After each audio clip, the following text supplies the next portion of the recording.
আচ্ছা, সুন্দরবনে গভীর জঙ্গলেতে নৌকা নিয়ে বেরিয়েই পড়লাম, কিন্তু কাঁকড়া না ধরে কি করে বাড়ি যাই?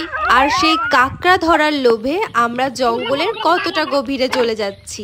আগের ভিডিওতে তো তোমরা দেখেইছিলে যে জঙ্গলের একটা গাছ থেকে আমরা এতগুলো এই বড় বড় ফল পেরেছিলাম। পাড়ার তৎক্ষণাৎ পরেই যার নাম হয়ে যায় আমেরিকান বেদানা। যাই হোক, আজকের মূল বক্তব্য হলো এই যে গাছে উঠে যাওয়া কাঁকড়াগুলো, এগুলোকে আজকে আমরা ধরতে এসেছি। সাহসিকতার পরিচয় দিতে সুজয় মামা তো উঠে পড়লো যে গাছ থেকে নাকি সে আজ কাঁকড়া ধরে দেখাবে।